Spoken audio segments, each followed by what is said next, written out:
मेरे 3 मंजिला घर की बरसाती आज एक फ्लैट का रूप ले चुकी है।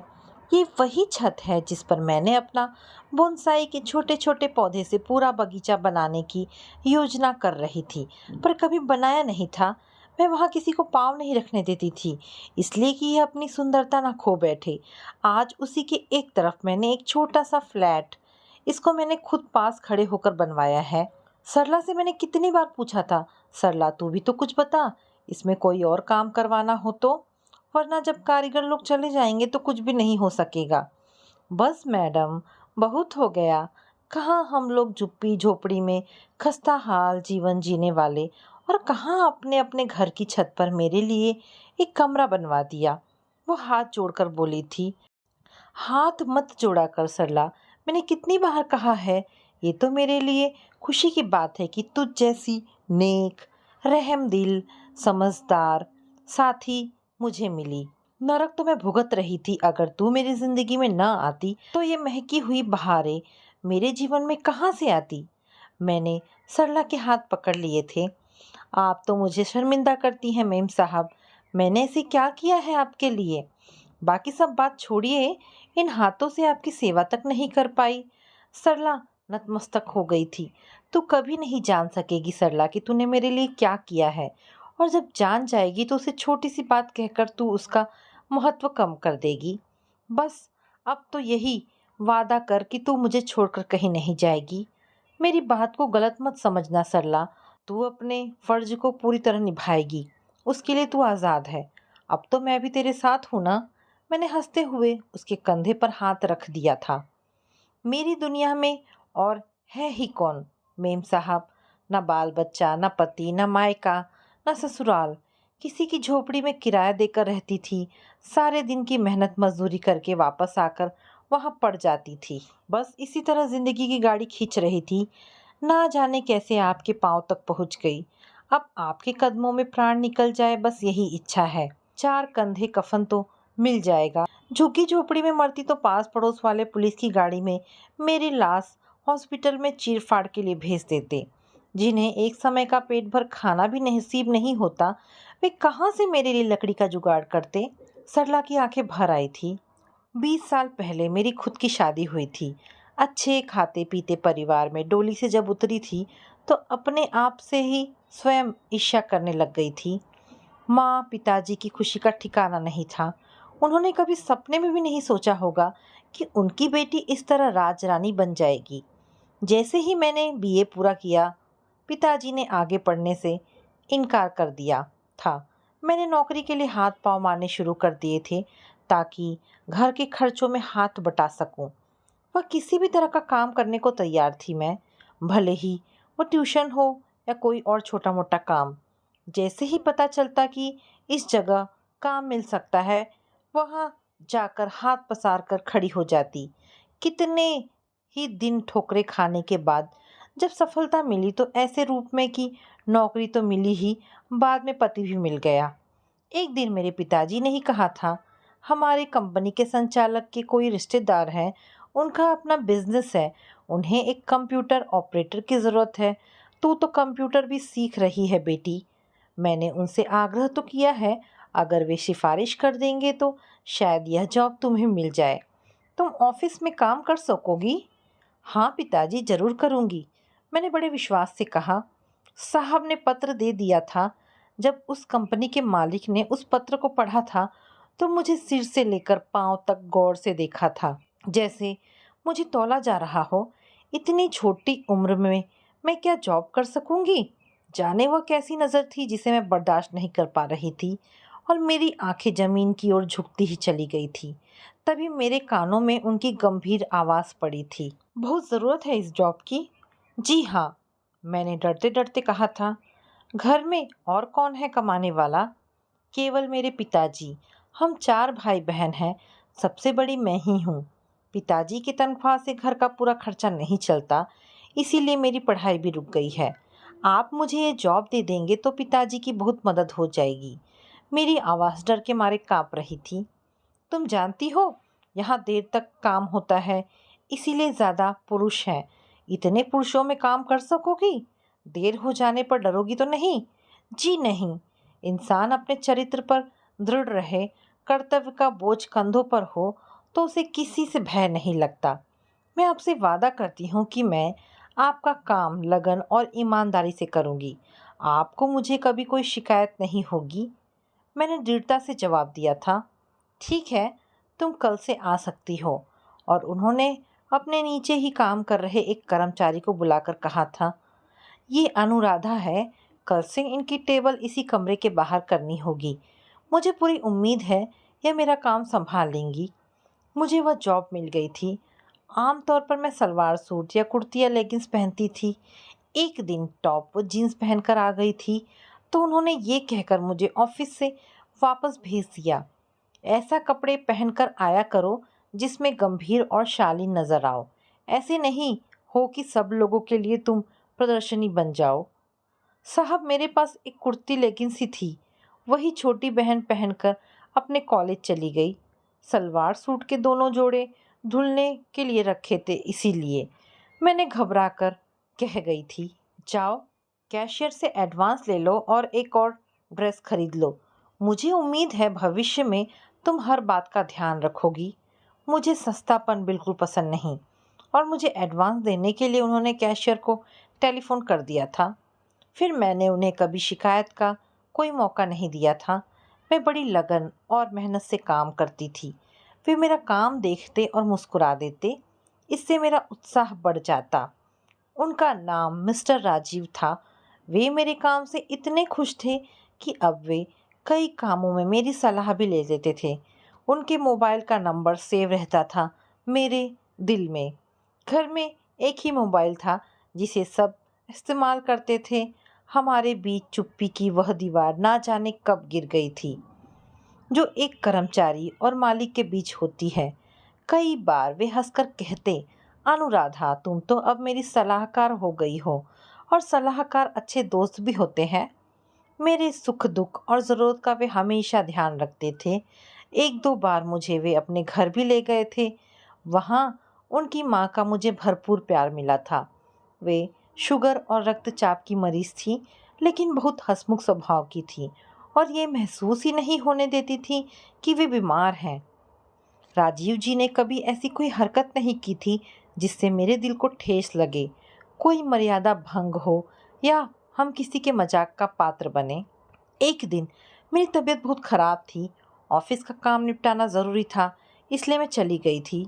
मैं कुछ पत्र टाइप कर रही थी और मुझे महसूस हो रहा था कि राजीव जी की नज़रें बराबर मेरा पीछा कर रही हैं। मैं घबराहट से सुन्न होती जा रही थी। तभी उन्होंने पुकारा था, अनुराधा, लगता है आज तुम्हारी तबीयत ठीक नहीं है। तुम्हें नहीं आना चाहिए था। जाओ घर जाओ। ये काम इतना ज़रूरी नहीं है, कल भी हो सकता है।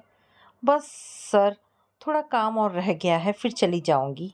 जरा इधर आओ, यहाँ बैठो। उन्होंने सामने वाली कुर्सी की ओर इशारा किया।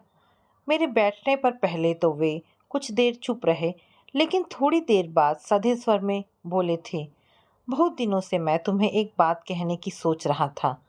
मैं जो कुछ भी कहूँगा भावुकता में नहीं कहूँगा और इसका गलत मतलब भी मत लगाना। मैंने तुमसे विवाह करने का निश्चय किया है।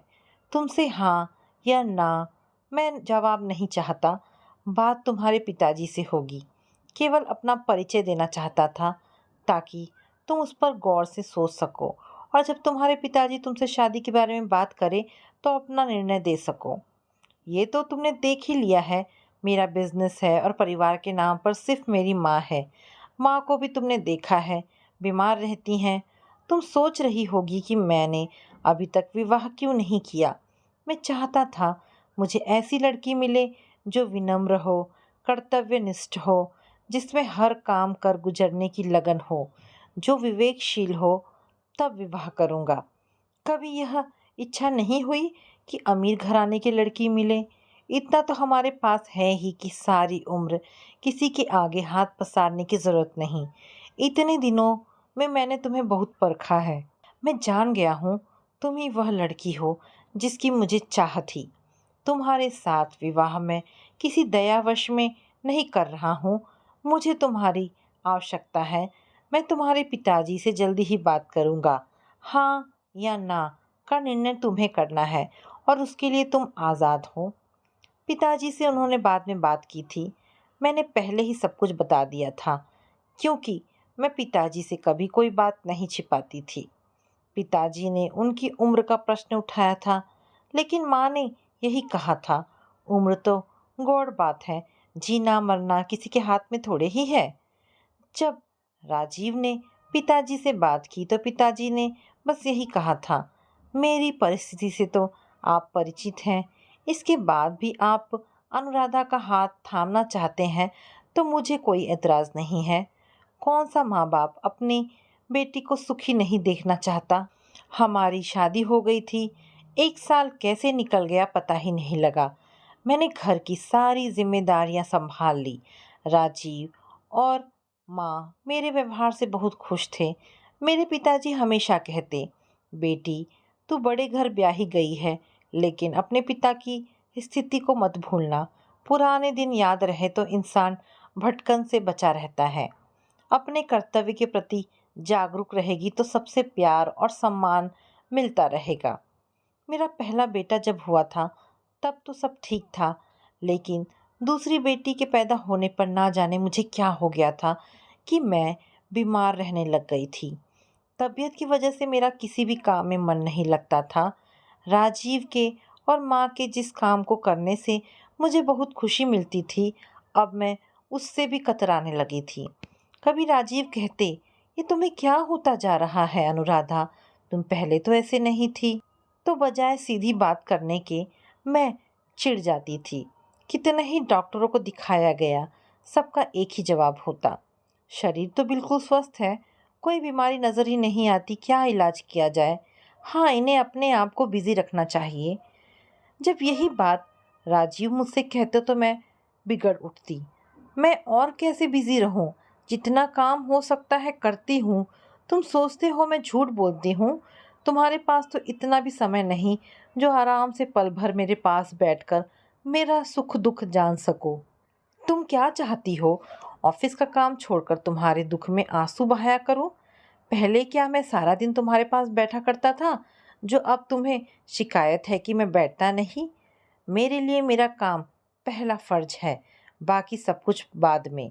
इसे तुम अच्छी तरह जानती हो। वे सख्त लहजे में बोले थे। और फिर तुम्हें बीमारी क्या है? बस अमीर लोगों के यही तो चोचले होते हैं, गरीब की लड़की ले आना ताकि ईमानदार नौकरानी बनी रहे। गरीब की सांस भी उखड़ने लगे तो अमीर समझता है ड्रामा कर रहा है। मैं सुबक पड़ी थी। अनुराधा, इससे पहले कि मैं कोई सख्त बात कहूँ, तुम ये याद रखना, आज की बात तुम्हारे मुंह से कोई गलत बात ना निकले। तुम जानती हो बदतमीजी मुझे बिल्कुल पसंद नहीं है। और वे गुस्से में चले गए थे। राजीव ने मुझसे बोलना कम कर दिया था। मैं और कुढ़ने लगी थी। बदतमीजी भी मैं ही करती थी और उनसे शिकायत भी मुझे ही रहती थी। ये तो मैं आज सोचती हूँ ना, तब किसे जानने की फुर्सत थी। पिताजी के समझाने पर उनसे भी तो मैंने अनाप शनाप कह दिया था। मेरा चिड़चिड़ापन बढ़ता गया था। बच्चों पर गुस्सा निकालती थी, नौकर की जरा सी भी लापरवाही पर उसे फटकार देती। राजीव देर से आते तो झगड़ा करने लग जाती। एक दिन मैंने कितने अविश्वास से उनसे बात की थी। आज सोचती हूँ तो शर्मिंदा हो उठती हूँ। कितनी नीचता थी मेरे शब्दों में। शायद उस दिन राजीव जी को कुछ ज़्यादा देर हो गई थी। मैंने उनसे कहा था, आज नई कंप्यूटर ऑपरेटर के साथ कोई बाहर की मीटिंग थी क्या? तुम कहना क्या चाहती हो? वे कठोरता से बोले थे, यही कि इतने देर फिर तुम्हें कहाँ हो जाती है। मैं नहीं समझता था तुम इतनी गिरी सोच की भी हो सकती हो। देर क्यों है, सब सुनना चाहती हो? इस घर में आने की बात दूर, इस घर की याद भी आए। अब यह मुझसे बर्दाश्त नहीं होता। मैंने क्या सोचा था, क्या हो गया? मेरे सपनों को तुमने बर्बाद कर दिया है, वे तड़प कर बोले थे। कभी कभी मुझे अपने बर्ताव पर बहुत पछतावा होता। मैं सोचती, ये सब लोग क्या कहते होंगे, आखिर है तो छोटे घर की, स्वभाव कैसे बदलेगी। लेकिन ये सोच बहुत थोड़ी देर रहती थी। बच्चों को राजीव ने हॉस्टल में डाल दिया था। अब वे मेरी ओर से भी और बेपरवाह हो गए थे। मैं अब कितना अकेलापन महसूस करने लगी थी। एक दिन मैंने उनसे कहा था, तुम दिन भर ऑफिस में रहते हो, बच्चों को तुमने हॉस्टल में डाल दिया था। दिन भर अकेली मैं बोर होती रहती हूँ। इस तरह तो मैं पागल हो जाऊंगी। बच्चों को इस उम्र में अपने घर से दूर रहना पड़ा है। इसकी वजह भी तो तुम ही हो। पहले अपने आप को बदलो, बच्चे फिर घर आ जाएंगे। जिंदगी में कितने काम होते हैं, आदमी करने लगे तो ये जिंदगी छोटी पड़ जाए उन कामों के लिए। और एक तुम हो जो ये सोचे बैठी हो कि कितना काम करूं। वे तल्खी से बोले थे। राजीव की माँ की तबीयत खराब रहने लगी थी। मैं तो अपनी बीमारी का कंबल ओढ़े पड़ी रहती थी। किसी को क्या तकलीफ है, मुझे इससे कोई मतलब नहीं था। घर में एक काम करने वाली औरत रखी गई थी जो माँ जी की दिन रात सेवा करती थी। उसका नाम था सरला। मैं देखती कुड़ती। माँ के लिए राजीव कितना परेशान है, मेरी कोई परवाह नहीं। लेकिन मैं ये देखकर भी हैरान होती कि ये सरला किस मिट्टी की बनी है। सुबह से लेकर देर रात तक ये कितनी फुर्ती से काम करती है, थकती तक नहीं। मुंह पर एक शिकन की लाइन तक नहीं आती, हमेशा हंसती रहती है। एक दिन मैं लॉन में बैठी थी तो सरला भी मेरे पास आकर बैठ गई। बड़े प्यार और हमदर्दी से बोली थी, आपको क्या तकलीफ है मेम साहब? कुछ समझ में नहीं आता, मैंने थके स्वर में कहा था। डॉक्टर क्या बताते हैं? किसी के समझ में कुछ आए तो कोई बताए। किसी काम में मन नहीं लगता, किसी से बात करना अच्छा नहीं लगता, हर समय घबराहट घेरे रहती है। मेरी बात का बुरा मत मानना मेम साहब, एक बात कहूँ? सरला ने डरते डरते पूछा था। कहो। आप अपने को व्यस्त रखा करिए। कई बार इंसान के सामने कोई काम नहीं होता तो वो इसी तरह अनमना सा बना रहता है। बच्चों को भी आपने हॉस्टल में भेज दिया, वरना तो उन्हीं का कितना काम हो जाता। आप अपने घर की देखभाल खुद क्यों नहीं करती? एक बात बता सरला, तू रोज दोपहर को 2-3 घंटे के लिए कहाँ जाती है? मैंने उत्सुकता से पूछा था। कहीं भी चली जाती हूँ मेम साहब। रीना को बच्चा हुआ, उसकी मालिश करनी होती है। 14 नंबर वाले मनीष जी की मम्मी जी बीमार हैं, उनकी सहायता करने चली जाती हूँ। सीमा भाभी है ना? ये सीमा भाभी कौन है? जहाँ मैं पहले काम करती थी उनके पास नौकरानी है तो सही, लेकिन उन्हें मुझसे बड़ा स्नेह है। उनके छोटे छोटे बाल बच्चे हैं, शाम को स्कूल से आते हैं तो सीमा भाभी की जाकर सहायता कर देती हूँ। वे खुद भी पढ़ाने जाती हैं, थकी हारी आती हैं। फिर ये रुपए किसके लिए ले जाती है तू? मैं हैरान थी। कितने ही ज़रूरतमंद ऐसे हैं जिन्हें सेवा और पैसे की ज़रूरत होती है। मेरे पीछे कौन खाने वाला है जिसके लिए इकट्ठा करूं? सोचती हूँ 4 पैसे किसी ज़रूरतमंद के काम आ जाए तो अच्छा ही है। तुम्हें पता रहता है किसे पैसे की या सेवा की ज़रूरत है? दुनिया बहुत बड़ी है मैडम। बाहर निकल कर आप देखेंगी तो जान पाएंगी कि किसको क्या चाहिए। कौन दुख का मारा रास्ता देख रहा है, कोई आए और उसके दुख बांट ले। सरला कितने उत्साह से कह रही थी। मेम साहब, बड़ा फ़ायदा है दूसरों का दुख बांटने में। मन को कितना संतोष मिलता है, सुख मिलता है। जब हम बाहर निकलकर दूसरों की तकलीफ़ों को देखते हैं तो सच मानिए अपनी तकलीफ़ अपने आप ठीक हो जाती है। तू थकती नहीं सरला? नहीं मेम साहब, ये काम ही तो है जिसने मुझे इस उम्र में भी तंदुरुस्त रखा हुआ है। फिर इस शरीर को इतना भी क्या संभाल कर रखें, ये हमारे किस काम आएगा? जानवरों का तो चाम भी काम आ जाता है, अपनी चमड़ी तो उस काम भी नहीं आएगी। फिर क्यों ना इसे जी भर के मेहनत की जाए। संभाल कर रखने से तो इसे जंग खा जाएगा। जैसे मशीन बंद पड़ी रहे तो उसमें जंग लग जाती है। सच सरला, जैसे मैं सपने से जागी थी। हाँ मेम साहब, दूसरों का दुख बांट लो तो अपना खुद ही कम हो जाएगा। फिर कैसी सुस्ती, कैसी उदासी और कैसी बीमारी। मैं तो अपने शरीर को इस काम चोरी नहीं करने देती मेम साहब। सरला कितने विश्वास से ये बात कह रही थी। सरला उठकर चली गई थी, मेरे लिए प्रश्न छोड़कर। बिहार के उस लगभग अनपढ़ गांव की औरत ने कितने बड़े राज की बात कह दी थी।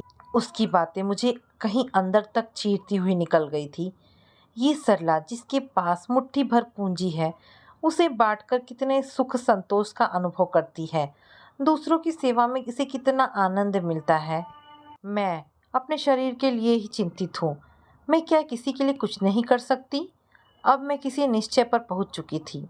राजीव को सुबह उठते ही गरम कॉफ़ी लेने की आदत थी। मेरी तबीयत खराब होने से ये काम नौकर करने लगा था, क्योंकि मैं तो देर तक पलंग पर पड़ी रहती थी। ये मेरा काम था जिसे मैं भूल गई थी। उस रोज सुबह मैं कॉफ़ी लेकर पहुंची तो राजीव बड़ी हैरानी से मुझे देखते रह गए। तुम यहाँ? और रामू कहाँ गया? ये मेरा काम था, मैं भूल गई थी, मैंने नज़रें नीचे किए हुए कहा था। लेकिन तुम्हारी तबीयत? वे हैरान थे। वह अब ठीक हो जाएगी, मुझे पता लग गया है कि मुझे क्या बीमारी थी। मैंने शरारत भरी मुस्कान से कहा था। क्या थी? मेरी बीमारी का नाम कामचोरी था। मेरे डॉक्टर ने मुझे समझा दिया था। कौन सा डॉक्टर? वे जानने को उत्सुक थे। सरला। सच? मैं तो ये भूल ही गई थी कि दूसरों को भी मेरी ज़रूरत है। मैं इतनी स्वार्थी हो गई थी कि बस यही चाहती थी कि सब मेरी चिंता करें, सबका दुख दर्द समझती तो ना मैं खुद परेशान रहती, ना ही इतनी बोरियत सताती। सरला ने मुझे सोते से जगा दिया है। इसके बाद वह मेरी आदर्श बन गई, मेरी गुरु, जिसने मुझे जीने की राह बताई, मेरी झोली में खुशियाँ भर दी, मुझे मेरा परिवार लौटा दिया है। मेरी आंखों में कितनी ही खुशी के आंसू आ गए थे। मेरे बच्चे मेरे पास वापस आ गए, कहने लगे हॉस्टल में मन नहीं लगता, राजीव और माँ खुश हैं। मैं कितनी खुश हूँ सरला को पाकर, जिसने मेरा इतना काम बढ़ा दिया है। लगता है दिन खत्म हो गया, पर काम तो पूरा हुआ नहीं। वह भी तो जुटी रहती है सबके दुख बांटने में। मैंने सोच लिया है कि अब सरला को अपने से दूर नहीं जाने दूंगी, कहीं मैं फिर ना भटक जाऊं। उसे देखकर हमेशा यही ख्याल आता कि जो सुख दूसरों के दुख मिटाने में है, वह अपने को सहेज कर रखने में कहाँ है।